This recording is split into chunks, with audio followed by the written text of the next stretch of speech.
Ladies and gentlemen, the Piskor family panel is now going on as we speak in the back room. If you want to attend that, make your way back to the back room by the entrance. That'll be going on now from 3 till 4. Is everybody in? Everybody's here? Mic check, 1, 2, what is this? All right, thanks for, I want to just say thank you to everybody that's in front of us right now, and thank you to everybody that is at this table. We're all here to celebrate Ed and his legacy. And I just want to start off by thanking the sponsors of the Eddie P Comic Con, Triple B Podcast, Triple B Experience Podcast, Rear View Chevrolet in McKeesport, Greta at Creepy Bones 1313 on IG, Paper Abyss Comics, Stand Up Records, Cosmic Lion, Marianne Scott Riley, the Jakery Bakery in Wheeling, West Virginia, Derek Tuttle, Phantom of the Addicts Comics here in Oakland, PA, Carol and John's Comic Book Shop in Cleveland, Ohio, and some weird guy named West Coast Dave. And my name, West Coast Dave. I have a YouTube channel called West Coast Davengers. It would not exist if it wasn't for Ed and Jim doing what they did to pave the way. So I want to say thank you to both of you for that. We're here, and let's get this show on the road. Everybody want to introduce themselves? Hello everybody, I'm Bob Piskor. I'm Bryan Piskor. I'm Bryan Moss. I'm Jim Rugg. I'm Justine Clee. And I'm Diane Piskor. So, the question that's on everybody's mind, feel free to answer anybody. Did Ed secretly love the MCU? You know, he shit all over those movies, but come on, did he secretly love the MCU, Justine? I don't know. I think All right, I'm just kidding. This first question is going to go to Mama P. Did you ever help Ed with making comics at a young age? And if so, what did you help him with? Yes, I did help him. Yes, I did help him. He would ask for opinions on, does this look right? And also editing. He thought I was the smartest person he knew when it came to the English language. So he would say, is this the right verb that I'm supposed to use for this sentence, and things of that nature. So, especially on his Wizzywig, I did a lot of the editing on that. Ed used to show off some of the artwork that you two would work on together, and another thing that I think you worked with when he was younger is you would letter some of his comics, I believe. Yes, I would kind of have the same lettering style, and I'm sorry, I'm not used to this. And so yeah, I did letter out some of his stuff because he was like, he wanted to get it done quicker. So, Mom, can you help out? Sure, why not? That's what moms are for, right? Mom, Right. Mom, did he pay you? I was checking. I get free comics for life from him, okay? And then also, he used to give you some Frank Miller stuff when you would read it. And what was that? What was that like in your experience reading your son's favorite comics? He would, ask me to read his comics to him, because, he was young at that time. And I was like, this is stupid.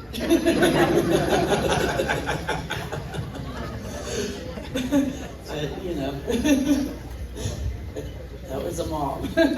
Ed we would go through his history, and we'd talk about when we would find different artists and things. And he found Robert Crumb, for example, much, much, much younger than I did, at an age that probably most parents would discourage their kids from reading that. Did you ever see the stuff he was reading and think, I don't know if I should let him read this or not? I bought the stuff.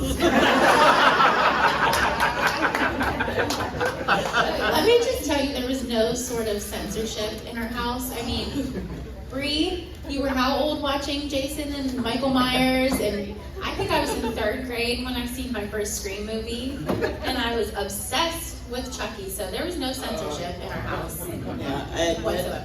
Ed would give us a list at Christmas time of the books that he wanted. So my husband and I, we would start out at Phantoms of the Attic in Oakland. If they didn't have it, they sent us down to Ides.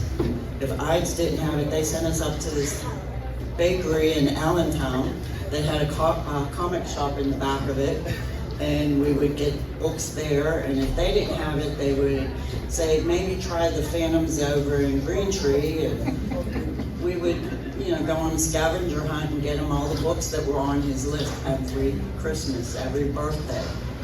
It was, and the same with his hip-hop collection of CDs.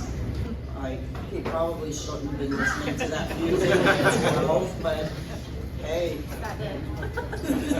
That's great parenting, honestly.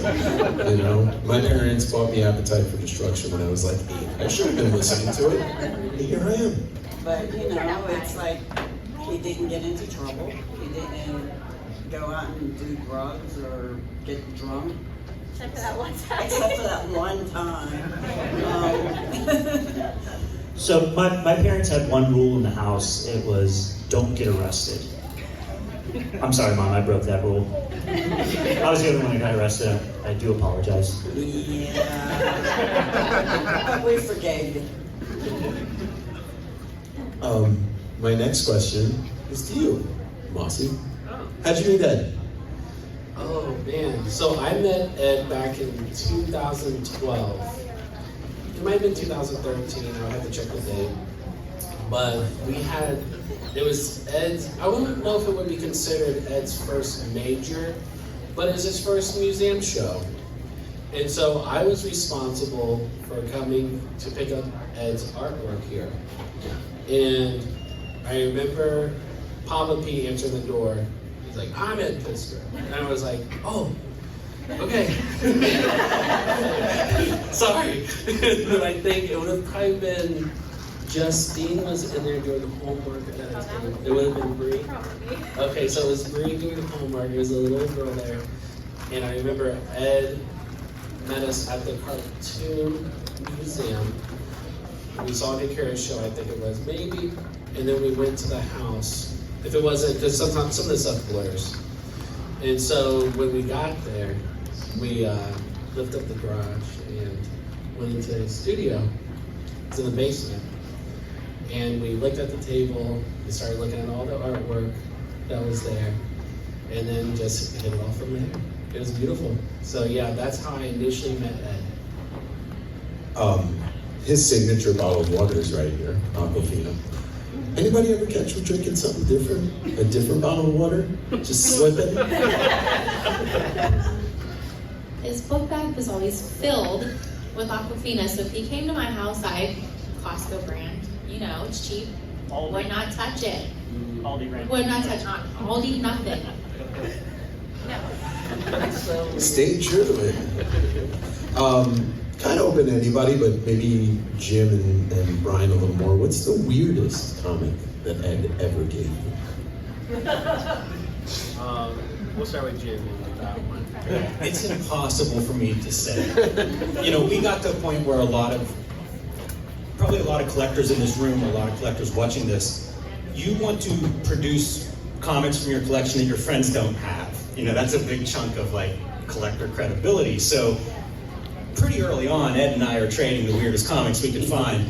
One of the last ones that I remember distinctly was a book called Chillville, which he got at Ides. He found there somewhat randomly, that's how you find weird books, because we know what exists, so now we're looking for things we had never seen before that look good. And Chillville was just a random pickup, and I remember him presenting it to me because we would often pull out comics and be like, maybe this is an episode, I don't know, what do you think of this?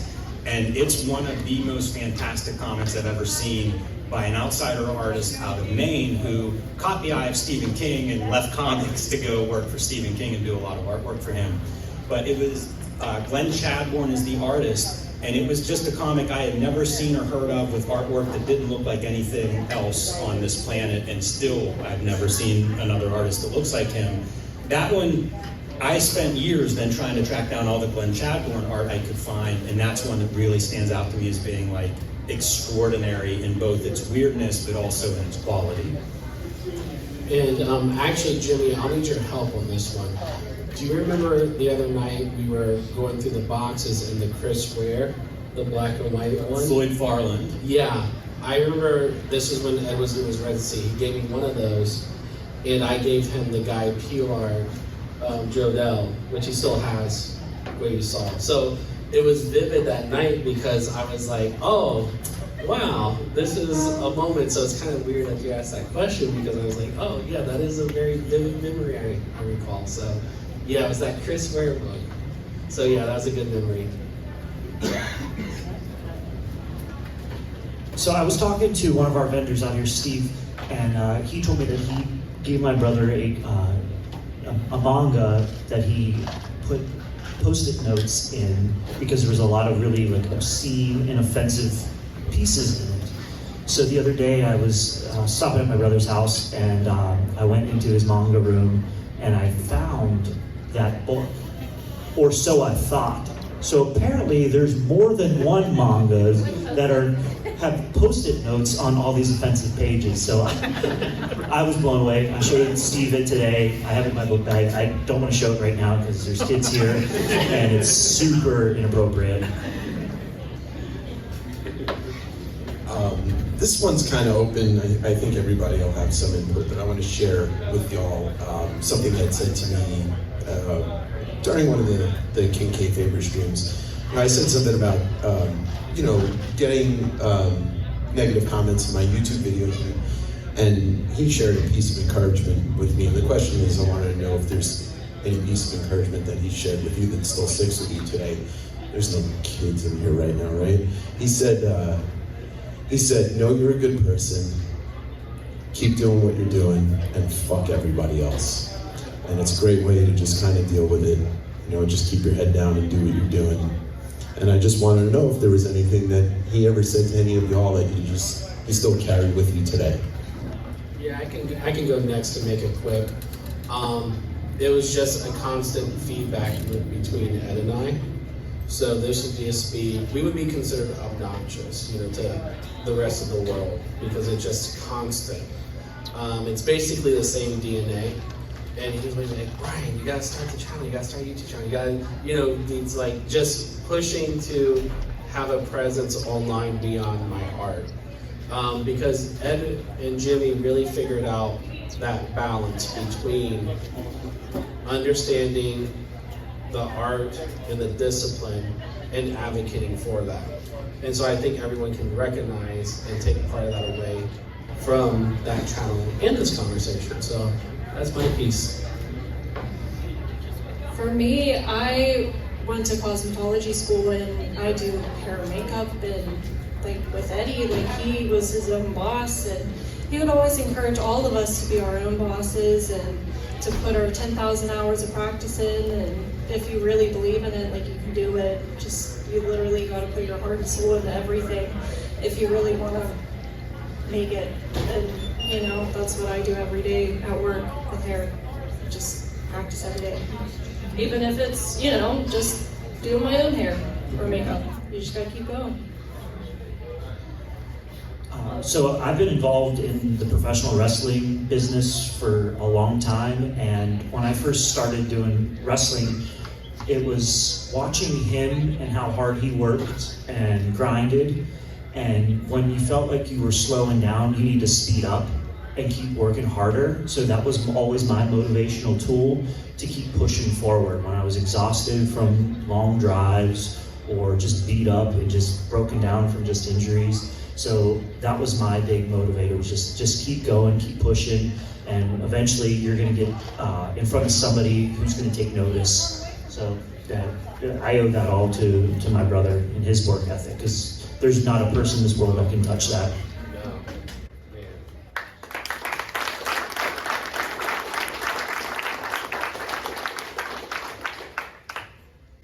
I don't know that Ed and I did a lot of advice towards one another. You know, I know I thought of Ed as like, this is a man and he's doing well, and if he wants my opinion, he'll ask, and vice versa. And we certainly traded comics and would talk about that, the comics that we were working on and things. So it always felt good whenever I'd show up, because I tend to do kind of weird stuff. If you think of Ed's body of work and my body of work, I tend to do a lot of different things. And I don't know how he would feel about a lot of that stuff, and I would show up with like some weird zine that I had done recently, like 86 zine comes to mind, and when he expressed love of that, it really was something that felt genuine to me and was exciting, because it's hard to know what an audience, how people are going to respond to this stuff that you spend laser-like focus working on. You know, it's that expression, you can't see the forest for the trees. So a lot of times Ed was the first person who would see the work that I was making, and just getting feedback from somebody that you trusted because of years of knowing them, it's really important. Writers will talk about like readers, right? The people that they trust to read their work first, and that was Ed for me. And we spent a lot of time talking about the comics that we were making and thinking about making. And you know, from a practical standpoint, I think if you're creative as like a profession, if you do that all the time, you probably have notebooks full of ideas. Ideas tend to, the more you think of, they just come. They sort of, it's like opening floodgates. And Ed would kind of think about this stuff depending on where he was at in his career as to which idea do you make next. And that was something that I don't know that he gave me advice on, but we talked about that kind of thing a lot, and it made me think about that stuff differently, because one part of making comics that's really hard is making comics, but that's only one part. The other part is getting an audience for those comics, and that was something that Ed thought about in a lot of ways. Like an analogy of chess might be a good way to describe it, where he was thinking several moves ahead of, again, hard enough to make a good comic, but that's half of it. The other half is now how do you get that good comic in front of a receptive audience? And Ed was very far advanced in that compared to most of the cartoonists that I know. So I don't know that he gave me specific advice on it, but I was certainly paying close attention to the way he approached that part, because it is very hard to build an audience, and he was very good at that. We also spent countless times trying to trip you up to get you to announce the book that you were working on way before you were going to announce it. It's a sign of a good friend, you know.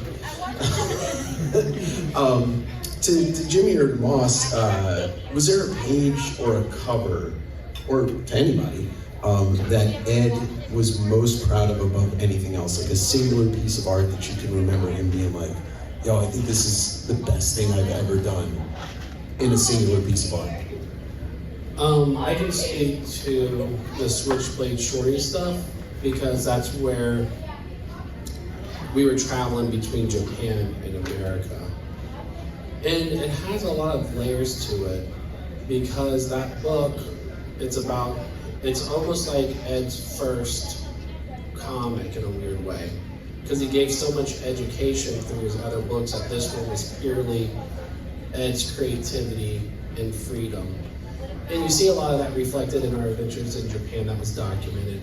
So the Switchblade Shorty stuff was where I saw Ed the happiest, versus when he was working with X-Men, he's always happy, you know, but it was like the X-Men stuff was serious.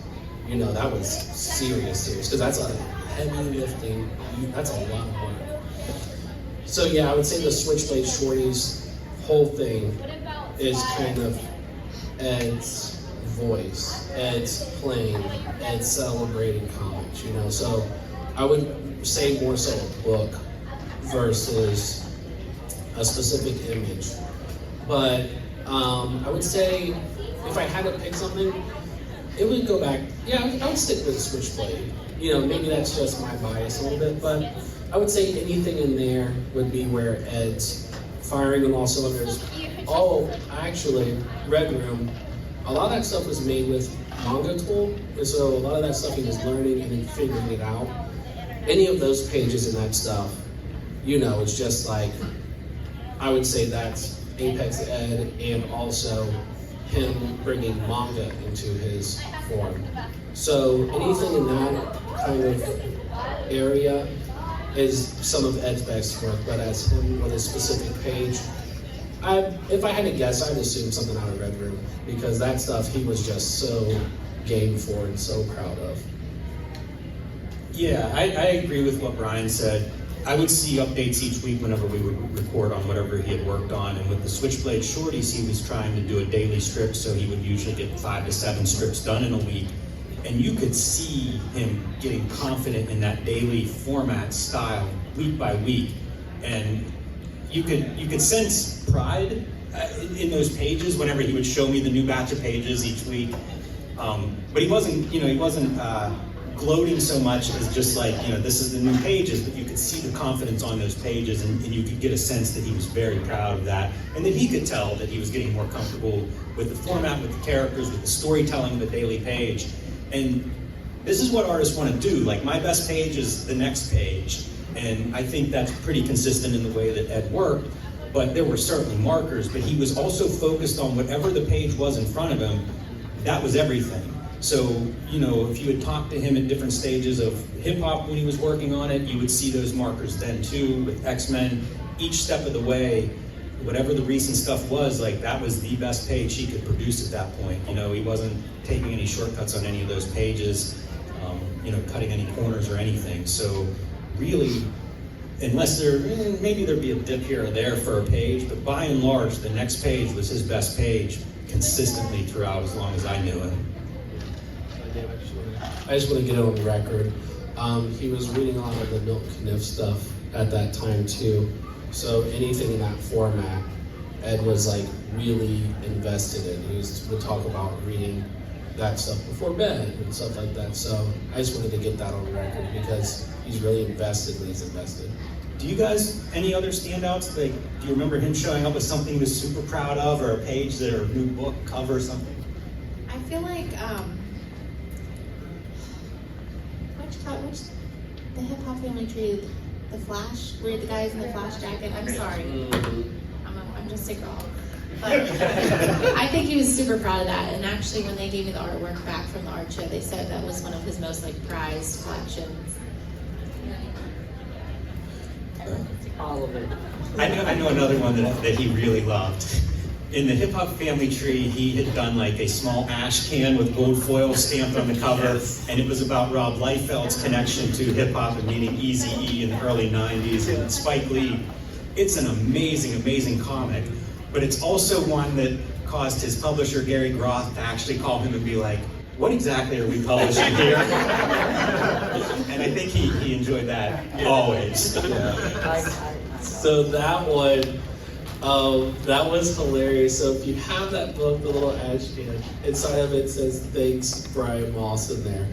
And that's the day we were driving around and we were talking about all that nerd stuff. And I was like, hey, Ed, do you know about this, this, was it Easy and then the fight? Yeah, the whole fight thing. And Ed and I bonded off of that moment so hard. It was so fun. And it was just that's Ed's best, that's my favorite Ed. I'm not trying to be biased, but it was just so good. And that even started his relationship in a lot of ways with Rob. So, it's important. I think it was one of his ash can from the Hip Hop Family Tree where the featured person on the very end is Rod Spike. Yes. And Gary Goth asked him, is it okay for us to publish this? Does this guy know about this? Well, think about it. Rod Spike is an anagram of Ed Piskor, and it's a picture of my husband dressed up like a hip-hop artist. So with the dookie chains on.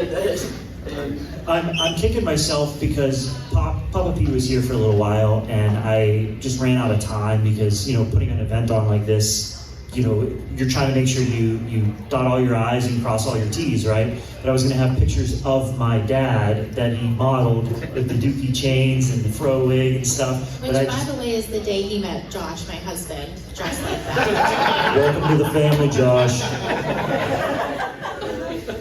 But there's an Easter egg in every piece of my brother's work. If you had a chance to meet Papa P, now you can go back in every one of his comics and find Papa P, whether he's having a bubble bath with Harvey Pekar or he's playing a cop in something else. But yeah, my dad is in every piece of my brother's work. But my favorite piece that my brother did, we made into coloring pages today for the kids, is the Run DMC portrait here that was in hip hop. And again, another little Easter egg.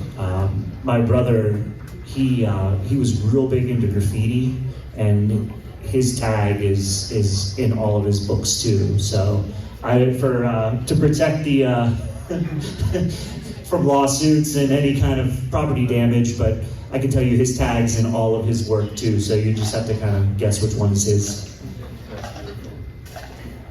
And for my part, I'm fortunate enough to have bought my favorite piece of Ed from Ed, and that's that fantastic 40-man design cover.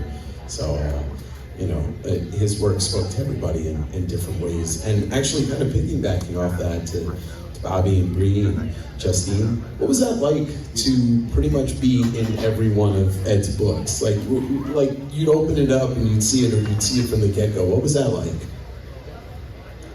I didn't get any royalties. No, it's awesome. We've all been comic characters in our household. I mean, Mom can attest to that from all the shenanigans that we put them through. But to actually see it in print is just wild. There was a wrestling comic that we were going to be working on together that I'm really unfortunate that we only got a couple of pages in. Jim was fortunate enough to tag along with me to some of my wrestling road trips, and we got to talk a lot of wrestling, and it was great.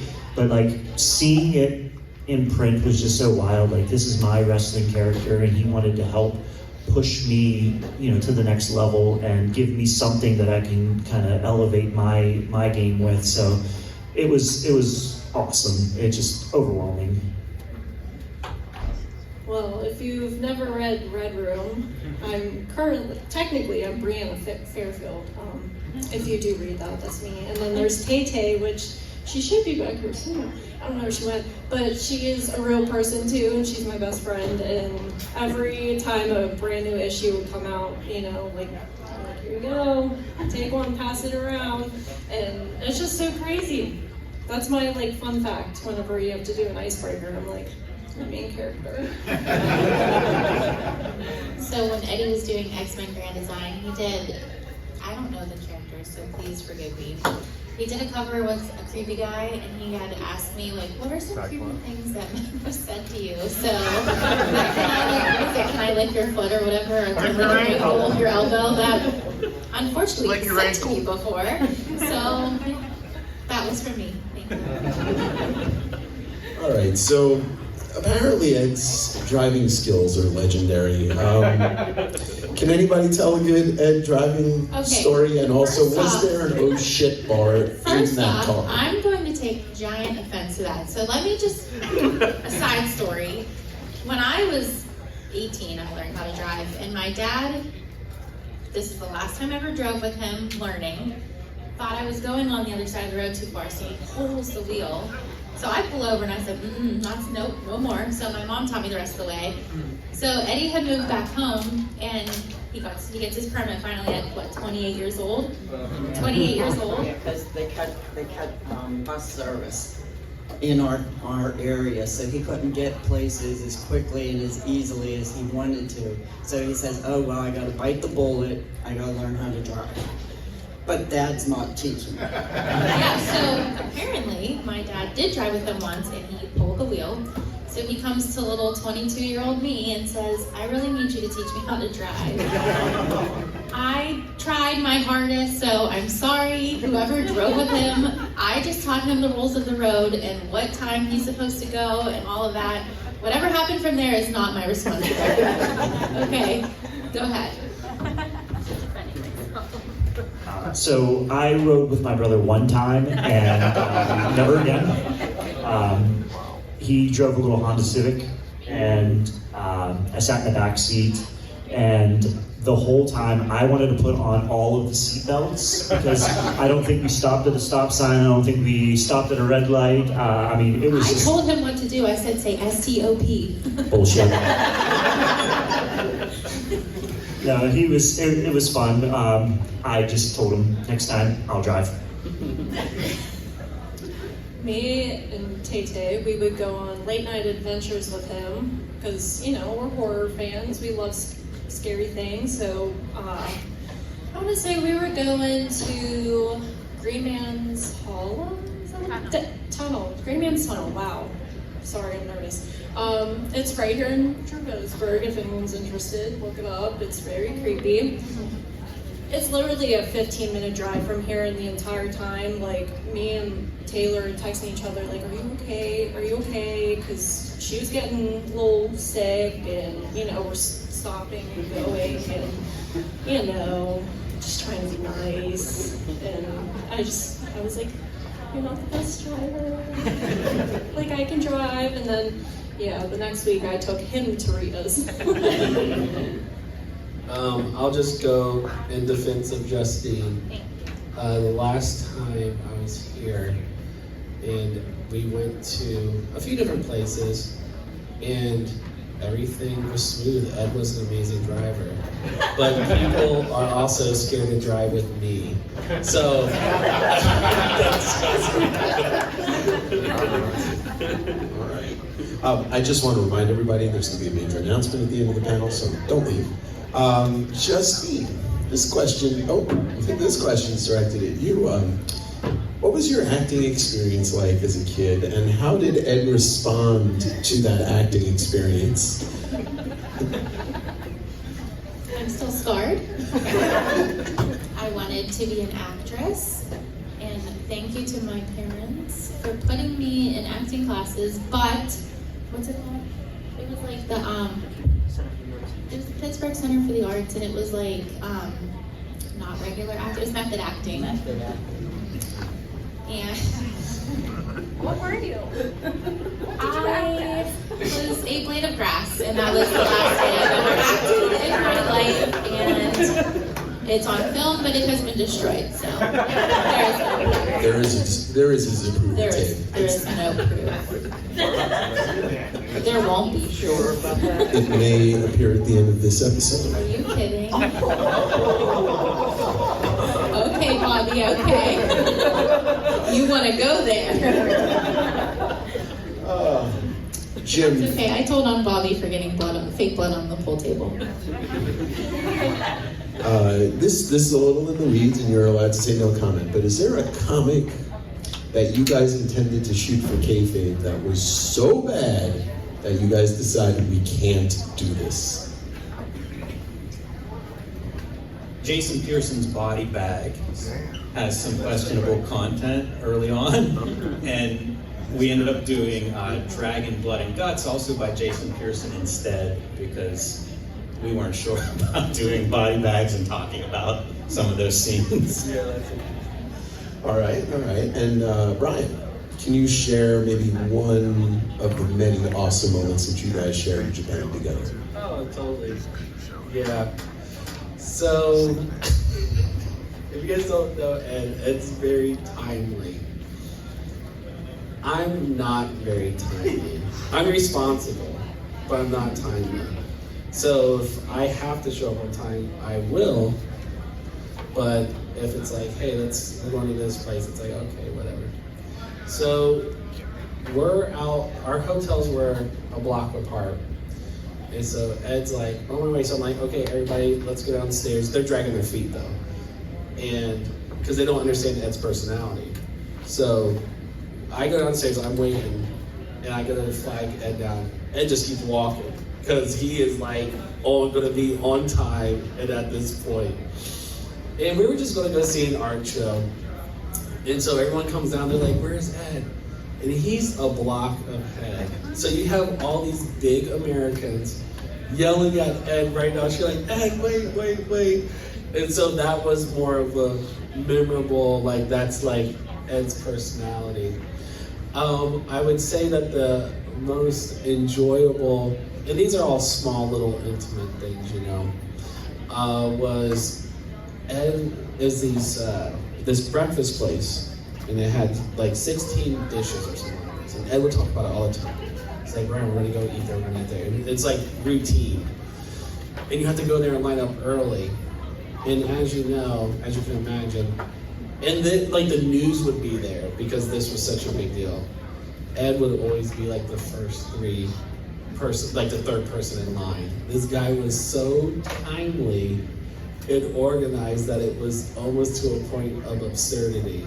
But it's one of those things where it's like opposite of my personality. But it's just like, okay, we're gonna go do this. We have to be on time, guys. So I would like rally the troops like a half hour early, like, okay, is everybody ready? Because Ed's gonna be walking, and we're gonna be going to this thing, have to be on time. So let's get it together. And like, no, we're never on time. So yeah, we're always chasing Ed around Japan, basically. So really adorable, you know, good memories. Bobby. Well, there's a bunch of wrestling marks at this table, but you know, you're the OG with your brother. Were there any specific wrestlers that you guys used to emulate, or did he ever used to give you an elbow off the top turnbuckle, Jimmy Snuka style? So, yeah, the living room in my parents' house has witnessed a lot of damage from various figure fours, power bombs, suplexes. Yeah, it was rough. We definitely did a lot while my parents were out working or grocery shopping. We would push the coffee table off to the side. I can remember once we lived in, we had bunk beds, and we took the top mattress off, and that was our top rope.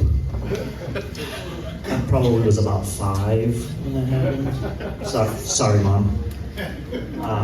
But yeah, we definitely used to claw and fight all the time on the living room floor. It would always win, but I let it win.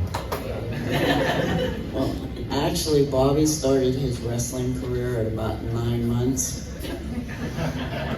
when he jumped off the top rope of his crib onto my waterbed. He never slept in a crib after that because I was afraid that he would jump off the wrong side. But at least he knew to jump off onto the water. So you all touched on it a little bit, but Ed was famous for showing you guys horror movies way before you should be seeing them. Can you all name maybe one movie that still sticks with you today that he, you know, Clockwork Oranged you in front of the TV to watch? For me, it was Cannibal Holocaust. I was literally about to say that.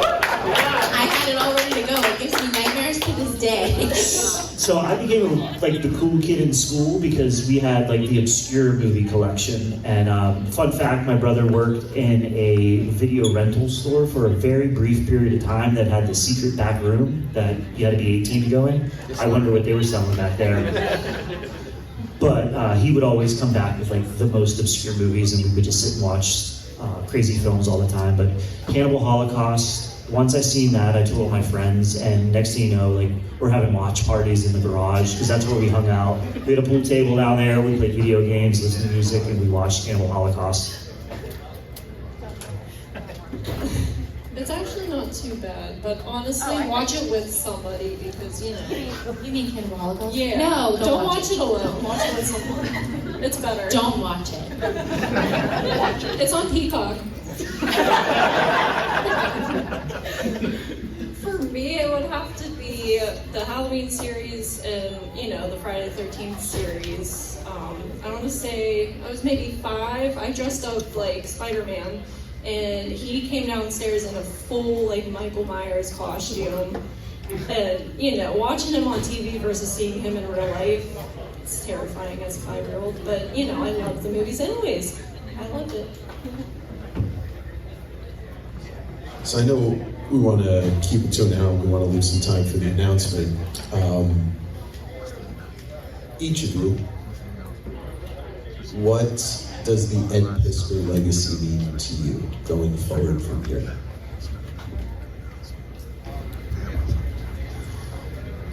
means to keep his life and memory alive for everyone. To go out there and do your best, be kind to people, and just say his name. Say Ed Piskor as often as you can. So, my promise is I'm not going to let anybody forget him. If I have to post his picture every single day for the rest of my life, I am going to do that. So just please, like my mom said, just say his name and remember him forever. Ed Piskor forever. My relationship with Ed in a lot of ways was very professional, and to me it's promoting comics. We used to talk, it was the basis of cartoonist kayfabe, was just that getting comics in front of people, it was something that we loved, it was something that we found escape and identity, and our lives are built around. So keeping, promoting comics to readers and to new readers and to new creators, and, making more comics, and also getting those comics in front of new readers is really the way I will move forward and continue to honor Ed's legacy. And it's something he certainly did throughout his life and my time with him. And to me that is meaningful, and I think the comics are in a better place now than they were before Ed started making and promoting comics.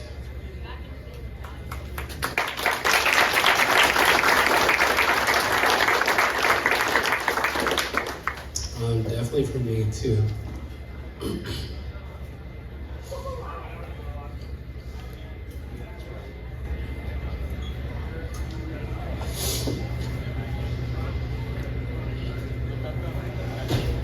Yeah, to be able to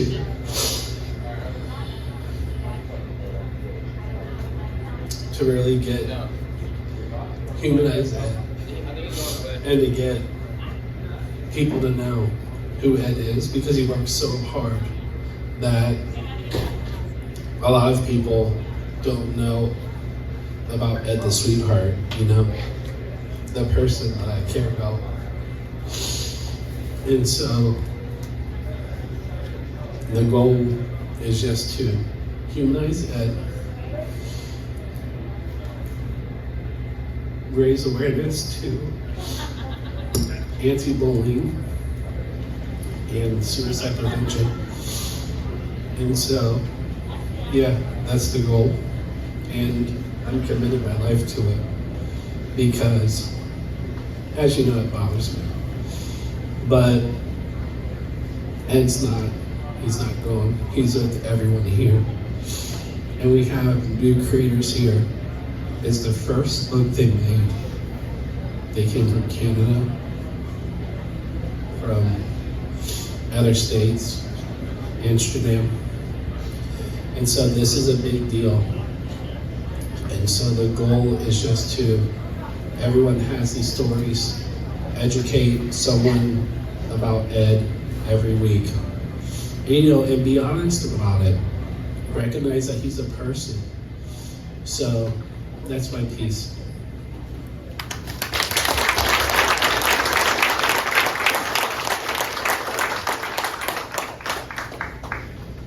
Obviously, what everybody has already said, I'm not going to keep repeating, but I just want to go forward and have no judgment and just a safe space for everybody to be comfortable with everyone, and no judgment ever, and we need to come together and just support each other and uplift everybody and not tear anybody down.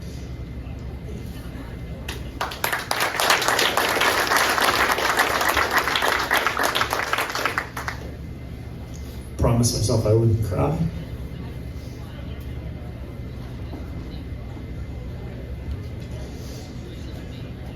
Eddie was my first best friend. I owe everything to him. My goals going forward is I'm going to keep pushing hard, because there is a stigma out there that needs ended. I'm so tired of people saying things without having any context. It's in every facet of our life. People are so quick to get on social media and make judgments that they know nothing about. We are all here to encourage each other, to help everybody, surround ourselves by good people. Let the bad talk themselves out. Just let them go away. Don't respond to them. That's the problem. You get these people online that they feed off of negative energy, and that's not what we're here to do. Don't draw any attention to it. Keep working hard, keep pushing forward, and that's my goal is forget about all that negative stuff. We got too much more important stuff to worry about in life. Don't hold grudges. Life is way too short. Tomorrow's not promised. So please just keep pushing forward, keep talking about my brother, keep sharing stories, because the world lost an encyclopedia. It's true. Jim, you and Ed together, never be replaced.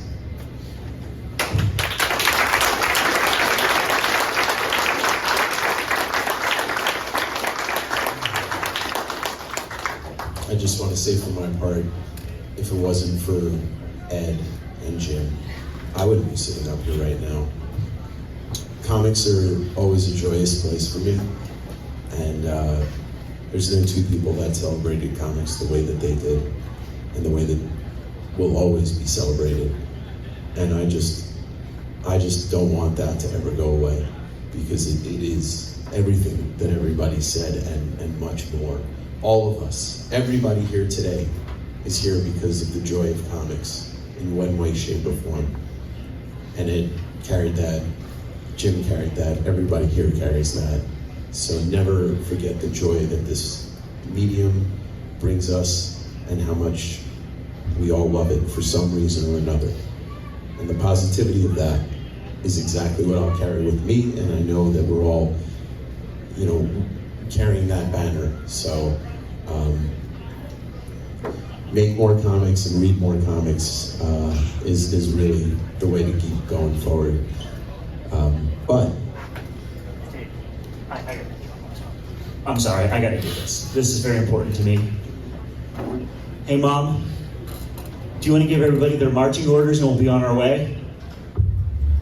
Well, before I give you your marching orders, we would like to make a very important announcement to everyone. We have joined with Zoop to crowdfund Switchblade shorts. So we're asking for you, if you go out to the legacy table, we have some literature for all of you. There's pamphlets that are going to be available at the table. So we appreciate all the support. We've done a little teaser leading up on the Instagram. Justine's been crushing it with that, so thank you, JP. Managing the social media is not my forte, and I'm so proud of you and all the work that you do with it.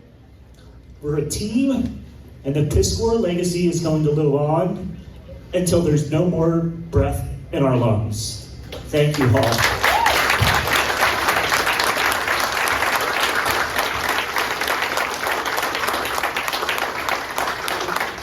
One last thing, you know your marching orders.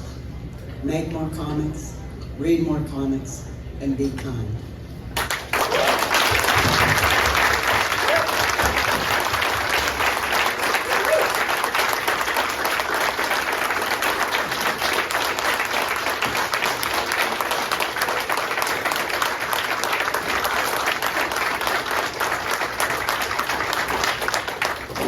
not really much else to say, but thank you to everybody, and thank you to everybody for being here for the first ever Eddie P. Con. Yeah.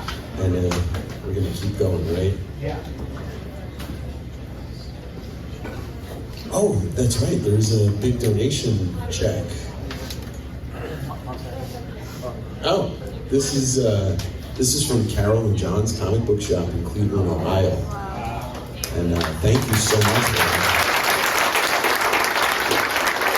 This is extra special. So what they did was they had a dollar bin, and for the entire month of August, they donated every dollar from that dollar bin, and they even threw in some extra cash.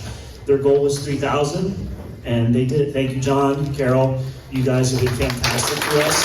They made the donation last night, and we got some raffles that we're going to be doing the same thing. All of the raffle money, all that's going right to the charity as well. So again, thank you guys so much. And Dave, we couldn't have done this without you. You helped our family so much. There's not a word to really say, but thank you. And your help making this possible, I mean, this has just been fantastic. Your knowledge and your expertise here has been great. You've been so kind to my family, and again, thank you. Much appreciated.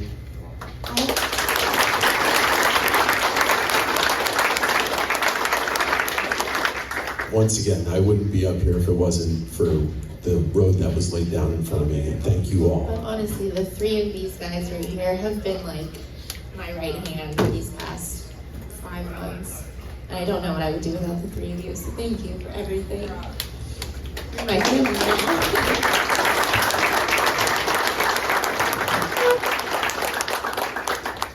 We are all part of the cave family. Love you guys. Love you too.